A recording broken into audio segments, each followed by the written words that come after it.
If you walked into my parents' house today, you'd probably still see the shrine. Not for a religious figure. Not for a war hero. But for my sister, Qley.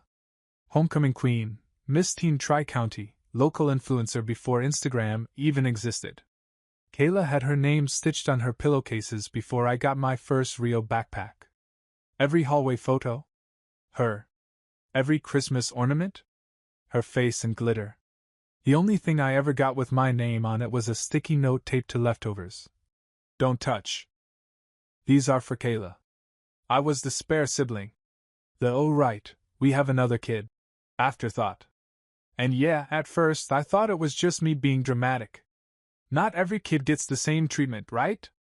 But there comes a point when the favoritism stops being subtle and starts feeling like a team sport. Like when I turned 10 and got a pack of Uno cards for my birthday, and a week later Qley got a charm bracelet, just because she was stressed from cheer practice. Or when I got a job bagging groceries at 16 to save for a second-hand car, and my parents surprised Qley with a brand new one the day she passed her driver's test. Red bow. You deserve it, sweetheart. And all. It wasn't just stuff. It was how they talked to us. To her, you're incredible. You light up a room. To me, at least you're grounded. That'll take you far someday. Like I was a sturdy tree stump next to their golden retriever in human form. I never got in trouble, never got arrested, never flunked out of school. But because I didn't shine, I was treated like I was there on a guest pass. Qley, on the other hand? She could lie, steal, crash the family car into a drive-through speaker box. True story, and my mom would say. She's just passionate. She feels things big. By the time I hit college, I stopped expecting fairness. I worked, saved, studied engineering. Meanwhile, Qley changed majors 5 times, took mental health breaks every semester, and once tried to start a business selling rose quartz to align your chakras. Guess who co-signed the business loan? Not me.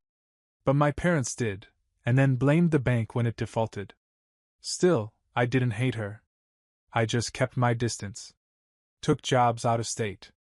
Called home every once in a while, mostly to hear my dad ask, "So, how's life in, wait, what city are you in again?" By my mid-20s, I was finally getting somewhere. Steady salary. Small apartment. One splurge, a stainless steel Rolex Submariner I'd saved up for over 3 years. My dream watch. I didn't buy it to flex, I bought it because it reminded me that I earned something no one could hand me. Or so I thought. Then came that weekend. I had a business trip in Denver. Quick turnaround. Left Friday morning, back Sunday night. I locked up my place, left the Rolex in its box in the bedroom drawer, under a stack of flannels I didn't even like wearing, and headed out with nothing but a backpack and a charger. Qley was in town. She'd just gotten engaged to some guy named Bryce, who worked in finance, which was code for crypto bro with a podcast. She texted me a selfie at the airport the day I left. Guess who's crashing at your place this weekend? Red heart, red heart, red heart. No emoji prepared me for what I walked into when I got back. Clothes all over the couch. Empty Prosecco bottles in the sink. My aloe plant dead in the bathtub. A sticky note on my fridge that said, "Thanks bro, needed this. You're the best. Also, your water pressure sucks." Face-blowing kiss. The Rolex? Gone. I checked every drawer. Every pocket. Even lifted the mattress like I was about to find Narnia. Nothing. The box was still there, empty. For 5 minutes, I stared at it like maybe I was hallucinating. Like maybe I took it with me and forgot. But I hadn't. I knew exactly where I left it. I knew what that watch meant to me. And I knew in my gut who took it. I called Qley. Straight to voicemail. Texted her. "Where's my Rolex?" She replied. "LOL chill. I didn't touch your stuff. Maybe you lost it? Or maybe it walked away winky face." That emoji? That was the moment something in me shifted. Because for once, I wasn't just hurt. I was done. I didn't respond to Qley's emoji-ridden text. There was nothing left to say over text anyway. I wasn't about to get gaslit via iMessage like some gullible side character in her personal reality show. Instead, I drove straight to my parents' house. It was a Sunday afternoon. I remember because the whole living room smelled like pot roast and smugness. My mom was fluffing pillows she already fluffed, and my dad was half watching golf like it was a hostage situation. Then Qley walked in from the kitchen, barefoot and smug, holding a LaCroix like she invented carbonated water. "Hey," she sang, like we were best friends. "You look tense. Where's my watch?" I asked. That wiped the smile for half a second. Then she looked at our mom. "He's being so dramatic." "Watch?" my mom echoed, eyebrows pinched like I just asked about nuclear codes. "What watch?" "My Rolex. The one I saved for 3 years to buy. It was in my drawer. And now it's gone." Qley rolled her eyes so hard I thought she'd sprained something. "Oh my God, if it's that important, maybe don't leave it in a drawer like you're hiding snacks from yourself. You were never supposed to be in my apartment in the first place." I snapped. "You invited yourself. You trashed the place. And now my most expensive possession is missing." My dad sighed. "Son, come on. You really think your sister would steal from you?" "She stole my hoodie in 9th grade and posted a selfie in it like it was hers. That was fashion." Qley smirked. I turned to my mom. "This isn't a joke. That watch meant something to me." And then came the line. The one that settled into my bones like ice. Mom gently, almost pityingly, said, "She deserves nice things too." That was it. Not, "We'll get to the bottom of this." Not, "I'm sorry, let's figure it out." Just a casual declaration that my hard-earned success was fair game because Qley had better PR in the family group chat. She deserves nice things too. It echoed like a bell I couldn't unring. I didn't yell. Didn't flip a table. Didn't storm out. I just stood there, looking at the 3 people who'd watched me grow up, watched me scrape my way towards something that was mine, and decided I could afford to lose it. Because Qley wanted it more. Because Qley always wanted. And always got.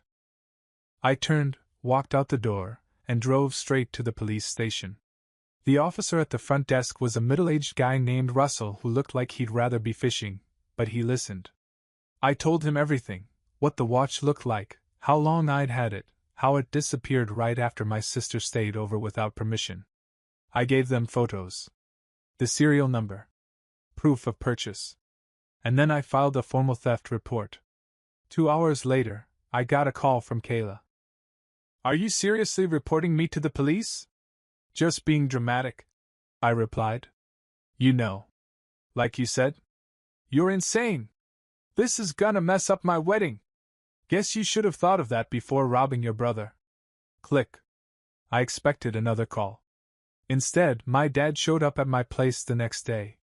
No hello. No apology. Just stepped into the entryway with his hands on his hips like he was there to deliver a TED Talk on family loyalty. "You went too far, son." Too far was pretending nothing happened. "She's your sister. And I'm your son. Remember that?" He paused, like it physically hurt to hear me ask for equal treatment. "We'll figure something out," he said. "But taking this to the authorities, that's not how family handles things." I just looked at him and said, "Neither is theft. But here we are." He left without another word. Later that week, I got a call from the detective assigned to the case. "She tried to pawn it," he said. "At a shop 3 blocks from her apartment. We've got surveillance footage, and the pawn ticket matches the serial number." I stared at the wall, heart pounding. "She's being charged," he added. "You'll be contacted about court." I didn't feel triumphant. I felt cold. Like every childhood suspicion had just signed a sworn affidavit. The news spread faster than I expected. Not because I told anyone, but because in our family, drama traveled at light speed when it involved the golden child facing consequences. By Friday, I got a text from Aunt Marlene. "Sweetie, I'm sure Qley didn't mean to hurt you. Maybe talk before this becomes permanent." Permanent? She stole a Rolex. Not a cookie from the jar. But that's the thing about golden children. Everyone around them treats their bad behavior like weather. Oh, she's just going through something. She didn't mean it. Maybe it's hormones. Meanwhile, I so much as raised my voice once at 13 and my mom threatened to send me to a youth pastor named Chad. Qley, for her part, wasn't apologizing. She was spinning. She went full PR mode on her Instagram, posting a selfie with the caption, "Accountability is a journey. Be gentle with those still learning. Sparkling heart sparkles #growth #healing vibes #self-work." I wasn't tagged. But the comments were flooded with mutuals saying, "You're so brave," and "This too shall pass." Someone even dropped a "haters gonna hate" gif, which, frankly, felt spiritually violent. Meanwhile, my parents were radio silent. No calls. No texts. Just awkward silence. Until the wedding invitations went out. Yup. 6 weeks later, I got a cream-colored envelope addressed to Mr. and Mrs. Carter. Which was weird, because I'm very much a single man and I'm fairly sure I'm not married to my mom. Inside, a letterpress card inviting me to Qley and Bryce's dream weekend at a vineyard resort 2 hours away. 3 days of yoga, wine tastings, and something called a midnight manifestation ceremony. I almost sprained my eyeballs rolling them. Taped to the inside flap? A sticky note from Mom. "We know it's been a tough time. But let's move forward. Can you help with catering? It would mean so much to your sister." That was the first time they acknowledged me in over a month. Not when I filed the report. Not when the court date was set. But when they wanted shrimp skewers and a discount on Chiavari chairs. I sat there holding the invite like it was radioactive. Help? With her wedding? The same wedding she'd been planning while swiping luxury goods from my drawer? The same sister who tried to pawn my Rolex like it was a Groupon. My first thought was to throw the invite away. But I didn't. Instead, I made a copy of the police report. Stamped, signed, and very real. I folded it gently. Slipped it into the return envelope. Wrote, "Here's my contribution." And mailed it back. No note. No explanation. Just the report, like a party favor wrapped in justice.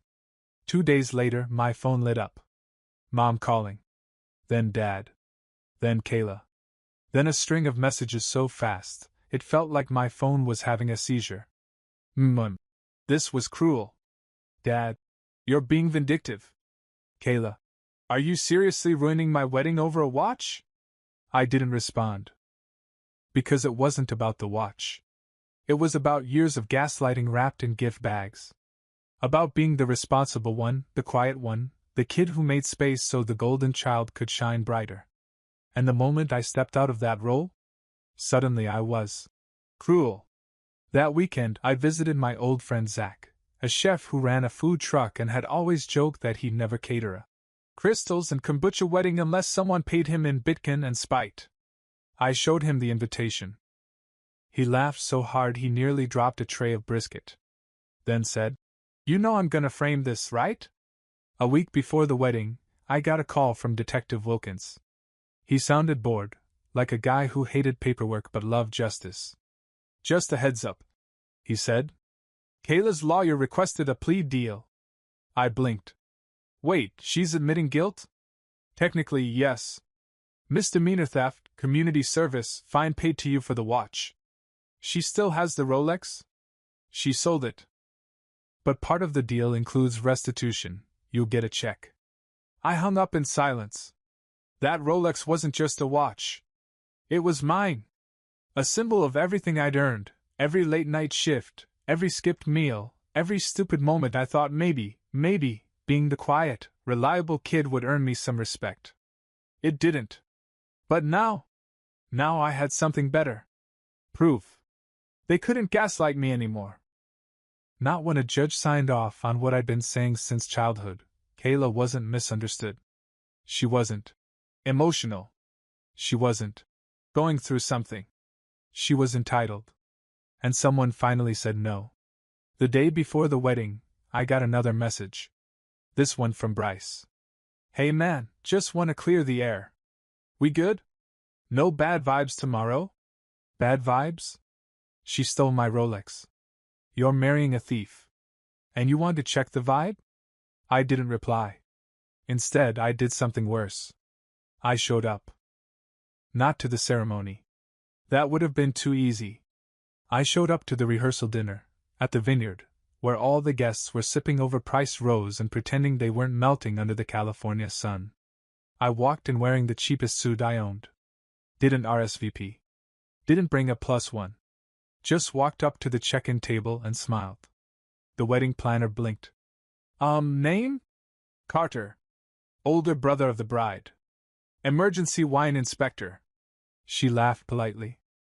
You're not on the list, but whatever. It's chaos today. And it was. Inside, Qley was trying to manage everything like she was producing a Netflix series. Bridesmaids in matching silk robes, her emo each sobbing because someone bought the wrong shade of eucalyptus green. I watched it all like a spectator at a play I'd seen too many times. And then Qley spotted me. She froze mid-sip. Oh my God!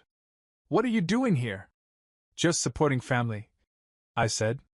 Isn't that what we do? Her face turned the color of her emergency rose. You're unbelievable, she hissed, pulling me aside. This your vision board wedding? I asked. Looks cute. Shame about the legal stuff, though. You're a psycho, says the woman who stole a Rolex and lied about it until a court forced her to admit it. She looked around, panicked. Keep your voice down. You want something quiet? Try a courtroom. They love hushed tones. That's when Mom and Dad appeared like smoke from a burning casserole. My mom rushed over, whisper screaming. What are you doing here? I was invited, I said. You were not. I got the invite. I shrugged. Even mailed something back. But I figured since I contributed. I gestured around. Might as well enjoy the rehearsal dinner I helped fund. You sent us a police report. Dad growled. Right. I nodded. And you still had the audacity to ask me to help with shrimp platters. Bryce wandered over, clearly already regretting life. Look, he mumbled. This doesn't need to get weird. Too late, champ. I turned to him. You sure you want to sign up for this circus? Because the next time she wants something, don't be shocked if your wallet suddenly grows legs. Qley gasped. Mom started fake crying. Dad clenched his jaw so hard I thought it might unhinge. And me? I walked out. Didn't wait for dessert. Didn't say goodbye.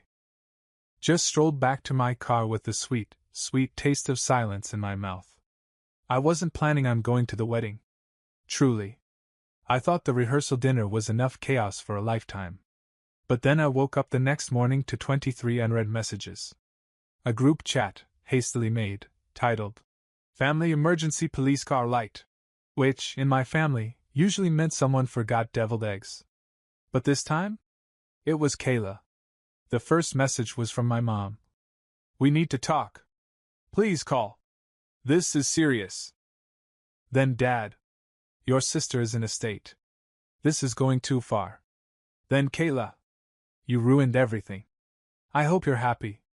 I scrolled up to see what I missed and choked on my coffee. Someone had posted a photo, not just any photo, but the pawn shop surveillance still from Qley's theft.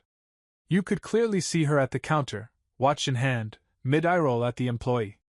Posted by Bryce's cousin. Caption. When you find out the bride's been stealing from family and lying about it, skull #receipts. Turns out the cousin worked in retail and hated Qley since she called her a size 12 with a size 4 attitude. Back in 2019. Vengeance had a long memory and Wi-Fi. Within hours, it made its way through the wedding guests like wildfire. The rehearsal buzz was replaced by hushed whispers and a sudden wave of cancellations. One groomsman dropped out, citing moral dissonance. 2 bridesmaids refused to wear their robes. Until this is resolved. Even the harpists bailed. So, naturally, they blamed me. Which is hilarious, because I didn't leak anything. But that's the thing about karma, you don't have to schedule it. It shows up right on time, RSVP not required. Later that afternoon, Dad showed up at my apartment. Again. This time, he didn't knock. Just stormed in like he still paid the rent. "We need to fix this," he said. "No, you need to fix the daughter you raised to think consequences don't apply to her. She's humiliated. She humiliated herself. She's your sister, for God's sake. And I'm your son. The one you ignored until I made a scene by telling the truth." He paced like a sitcom dad who just found out his stocks tanked. "Do you know how much this wedding cost? Do you know how hard we worked to pull this off?" I blinked. "You're mad about the budget? You could have kept this private." "It didn't need to be public. I filed a police report. I followed the law. Your daughter chose theft. And your other daughter-in-law chose violence, on Instagram." He ran out of arguments the way you run out of gas on a highway, sputtering, then silence. Then he sat down. And, for the first time in forever, he looked tired. Not frustrated. Not disappointed. Just defeated. "I just wanted this to go smoothly," he said. "Yeah," I replied. "So did I. About 20 years ago." The wedding went on. Kind of. They called it a private elopement, and moved it to some minimalist Airbnb with a backyard and string lights that probably looked better in photos than real life. I wasn't invited. No one from our extended family was. Qley later posted a carousel on Instagram with a caption so thick with passive aggression, it deserved its own Wikipedia entry. Sometimes love means starting fresh.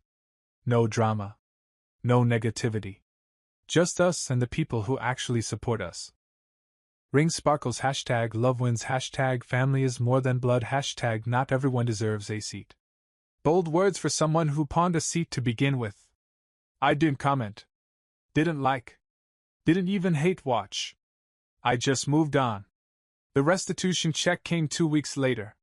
It wasn't the same as getting the watch back, but I deposited it and used a chunk of it to buy myself something better.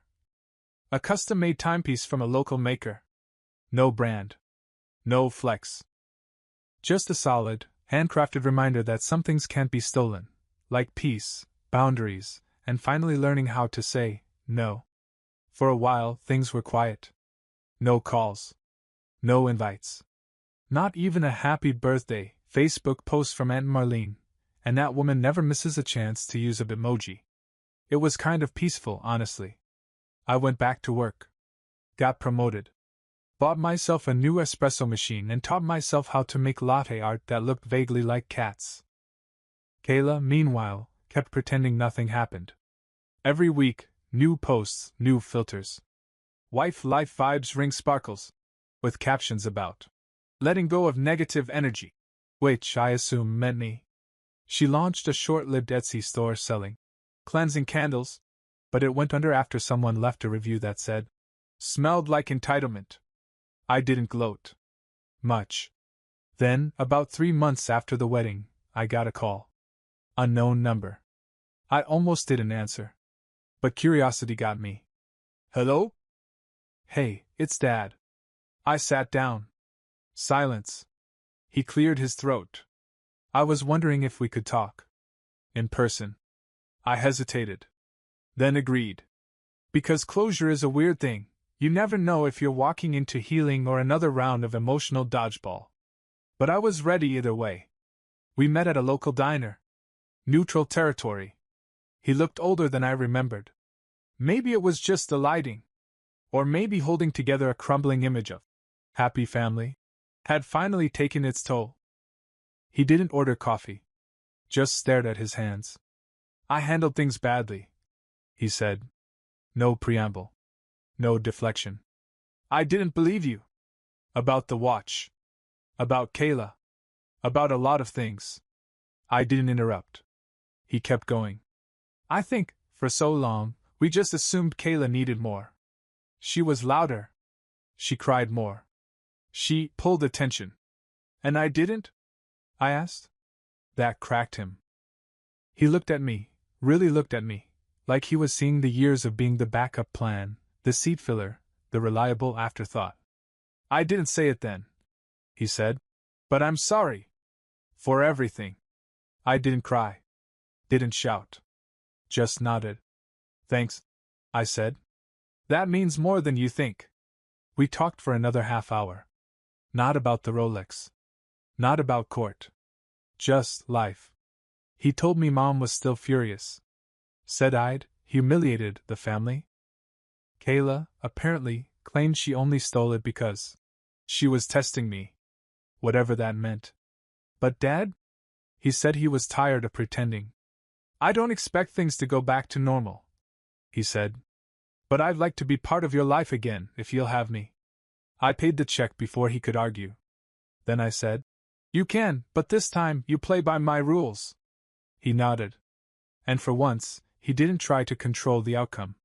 That night, I pulled out the new watch. It didn't have the weight of a Rolex. Didn't sparkle. But it was mine. Bought with restitution and dignity. And no one could take that away. Qley texted me a month later. Just one line. So, can we talk? No emojis. No glitter. Just raw, unfiltered awkwardness. I stared at it for a while. Then replied, Sure. Public place. No candles. She sent back. LOL. Fine. We met at a coffee shop halfway between our places. Neutral turf again. But this time, I picked the spot, and chose the table in full view of everyone. I wasn't about to get guilt-trapped in a corner booth while she recited a monologue about family trauma and misunderstood borrowing habits. Qley arrived late, of course. Sunglasses indoors. Hair up like she just walked off a movie set titled Redemption, but make it chic. She plopped down across from me, adjusting her scarf in a way that screamed, Please notice how enlightened I am now. Hey, she said, all soft-voiced and fragile, like she expected me to hand her a tissue and say, You've been through so much. I just nodded. Sipped my coffee. Said nothing. So, she began. I've been doing a lot of reflecting lately. Here it comes. The monologue. I realized now I wasn't in a good place. Back then. When all of that happened. I was spiraling. You were stealing, I said calmly. She blinked, caught off guard. Right. But also, I felt unseen. Like I know it was wrong, but I genuinely thought that it didn't matter? I cut in. Because I'd be fine. Because I always bounce back. Because I don't throw fits when things go wrong, so it's okay to take from me? She bit her lip. I don't want to fight. I'm not fighting. I'm asking if you ever once thought about how it felt for me to come home, open a drawer, and find a $10,000 hole where my hard work used to be. She shrank a little. Took off her sunglasses, finally. I never thought you'd report me, she said. I thought we were family. I stared at her. Qley, I reported a crime. Family isn't immunity. It's supposed to be safety. And you made it clear I didn't have that. She didn't argue. Didn't get defensive. For once, she just sat there. And after a long pause, she said it. I'm sorry. Not mumbled. Not sarcastic. Just quiet. And real. I nodded. Thank you? She looked confused. That's it. What else do you want? Forgiveness? A hug? A joint Instagram live where we cry and reconnect? No, she said, flushing a little. I just thought maybe we could start over. I leaned back. Start over like what? Like siblings? Like nothing happened? No. Just with less anger. Less walls. I stared at her. Qley, I'm not angry. I'm not bitter. I'm just done performing. I spent years being the good son, the backup plan, the silent one. And when I finally spoke up, you all called it cruelty. I didn't mean to. But you did. She flinched.